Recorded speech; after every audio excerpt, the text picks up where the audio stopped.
When we think about what makes someone attractive, our minds usually jump to the obvious stuff, right? Looks, status, maybe a certain kind of charm. But what if the most powerful, the most lasting source of attraction is something you can't even see at first? So, let's really get into this. Is attraction just about that initial spark? That immediate chemistry? Or is there something way deeper going on? Something that's literally hardwired into our survival instincts? Today, we're going to unpack an idea that's, it's ancient, but it's also incredibly relevant to how we connect with people right now. We've all heard this famous line from Henry Kissinger, probably a million times. For decades, it's just been accepted as fact. The idea that power, whether it's money, politics, or social standing, is what really, truly draws people in. And honestly, Kissinger himself, who was this surprising sex symbol back in the 70s, seemed to be living proof of his own point. But let's push back on that for a second. What if Kissinger's appeal wasn't just about the power of his office, but about the sheer brain power that got him there in the first place? What if the real aphrodisiac isn't power itself, but the intelligence that creates that power? To really get this, we have to go way, way back. Because this isn't just some modern dating preference. Nope. It's rooted in the deep, powerful logic of evolution and survival. So, let's break down the science of why a sharp mind is just so incredibly attractive. It all boils down to this key concept called a fitness indicator. Now, in the animal kingdom, these are super obvious displays. Think about a lion's mane or a peacock's crazy, vibrant feathers. They're all basically big, flashy advertisements to potential mates, screaming, "Hey, I've got great genes, I'm healthy, I'm a really good bet for our kid's future." And this is where it gets really cool. Evolutionary psychologists argue that for humans, our most impressive courtship ornament isn't physical at all. It's our brain. That quick wit, a super creative idea, telling a captivating story, that isn't just charming. It's a signal that's really hard to fake. It shows off a healthy, efficient, well-developed mind. It's our version of the peacock's tail. So this slide lays out a really fascinating comparison. On the one hand, you've got physical signals. They're super important, of course. They give you instant info about someone's health and fertility. But then, on the other hand, you have intellectual signals. And these broadcast something totally different. Something that's arguably way more important for long-term survival. The ability to solve tricky problems, to get resources, to navigate the complex social world we live in. And hey, this isn't just some dry theory. History is absolutely packed with incredible examples of people whose main weapon of seduction was their mind. So let's look at some of these amazing case studies. We're talking about figures who, on paper, might not have been the best-looking people in the room, but they absolutely captivated some of the most desired people of their time, all through the sheer force of their intellect. I mean, just take Benjamin Franklin. When he was in his 70s, paunchy, balding, he was the absolute star of Parisian high society. He was unbelievably popular with these aristocratic women, and his appeal was all about his flirtatious wit and his fame as a scientist. This quote is just a perfect example of his clever, maybe a little cynical charm. And then you've got Casanova.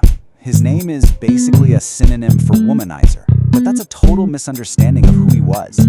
If you look at the historical accounts, he was a mathematician, a translator.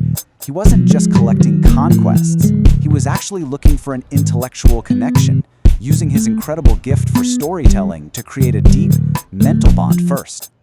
But maybe the most iconic example of all is Marilyn Monroe and the playwright Arthur Miller. I mean, think about it. She was the biggest movie star on the planet, and he was this reserved, serious intellectual. Monroe, who famously kept a picture of Albert Einstein on her piano, was totally drawn to Miller's mind. She felt like he saw past her public image and could give her the stability and the intellectual challenge she was desperate for. Okay, now, we have to draw a really clear line in the sand here. We're talking about mutual attraction that's rooted in intellect. This is a world away from figures like Genghis Khan, whose access to women was purely a result of conquest and force. True intellectual attraction is about a meeting of minds, not an exertion of power. And don't for a second think this is just some phenomenon limited to a few historical figures from Europe or America. This attraction to a powerful mind, to character, to spirit, it's a global thing. Yeah, this is a truly global phenomenon. Think about someone like Nelson Mandela. His immense charisma didn't come from his looks, right? It came from his incredible strategic mind and his unshakable moral character. Or Frida Kahlo, whose raw intellectual and artistic vision made her completely and utterly captivating. These people were seen as deeply attractive, not just for what they did, but for the sheer force of intellect and spirit that drove them. So this really brings us to what you could call the attraction matrix, which this slide lays out perfectly. You can see physical looks are crucial, especially for that short-term attraction. They signal good genes and health. But then, look at the next two rows.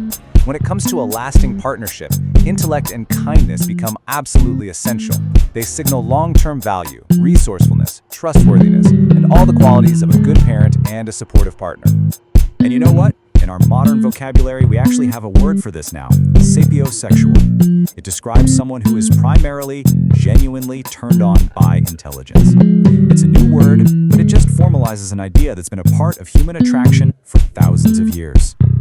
Okay, so how does this ancient preference actually play out today, in a world that's so dominated by technology and dating apps? Let's connect all these ideas to the reality of modern romance. Online dating is such a fascinating paradox, isn't it? On the one hand, it gives you this incredible access and efficiency. But on the other hand, it so often reduces people to just a couple of photos and a tiny bio. It basically encourages these snap judgments based on looks and can lead to what they call the paradox of choice, where having way too many options actually makes it harder, not easier, to find someone and commit. And this really brings us to the key takeaway.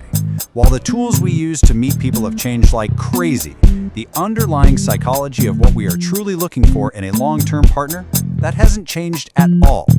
Attraction is a complex cocktail, a mix of a whole bunch of different things. But as we've seen, for a relationship that has real depth and stability, those enduring qualities, intelligence, kindness, dependability, they are still the ones that matter the most. So I'll just leave you with this final thought to chew on. In a world that prizes the visual and the immediate, in a world of endless swipes, how do we make sure we're making space to discover and truly appreciate the most powerful aphrodisiac of all, a brilliant, beautiful mind?